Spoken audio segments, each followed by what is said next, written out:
T20 series గెలిచిన team India ప్లేయర్స్కు Gambhir ఒక sweet warning ఇచ్చాడు. అయితే తను ఇచ్చిన ఒక చిన్న వార్నింగ్లో కూడా ఒక బాధ్యత క్లియర్గా కనిపిస్తోంది.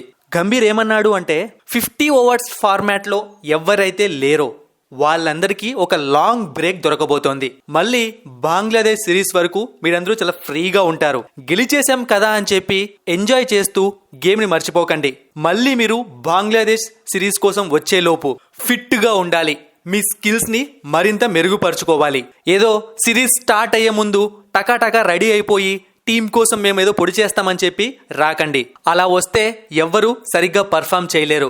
కాబట్టి కరెక్ట్ టైంకి మీ ఫిట్నెస్ లెవెల్స్ ని కరెక్ట్ గా పెట్టుకోండి అని గంభీర్ చెప్పాడు. శ్రీలంకతో వన్డే సిరీస్ అయిపోయాక మళ్ళీ టీమిండియాకు సెప్టెంబర్ వరకు ఎటువంటి మ్యాచ్లు లేవు. సెప్టెంబర్ 19న బంగ్లాదేశ్ తో టెస్ట్ మ్యాచ్లు స్టార్ట్ అవుతాయి.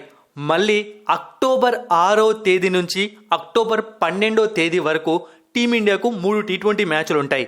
ఇప్పుడు టీ20 టీంలో అండ్ వన్డే ఫార్మాట్ టీంలో చాలా చేంజెస్ జరుగుతున్నాయి.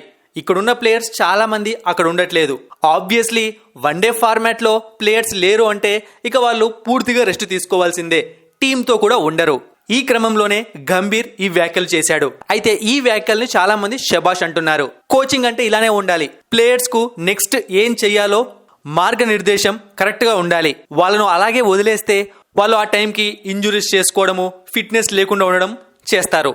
ఎందుకంటే ప్రెసెంట్ టీ20 టీంలో చూసాము అంటే ఎక్స్పీరియన్స్డ్ ప్లేయర్స్ చాలా తక్కువ మంది. ఎందుకంటే ఇంపార్టెంట్ ప్లేయర్స్ అయినా విరాట్ కోహ్లీ అవ్వచ్చు, రోహిత్ శర్మ అవ్వచ్చు, జడేజా అవ్వచ్చు, ఎవరూ లేరు. మొత్తానికైతే శ్రీలంకతో సిరీస్ ని చాలా హై ఎండ్ తో ఎండ్ చేసింది టీమిండియా.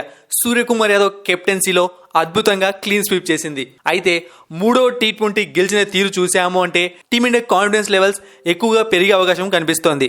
మరిన్ని ఇంట్రెస్టింగ్ వీడియోస్ కోసం సబ్స్క్రైబ్ చేయడం మర్చిపోకండి.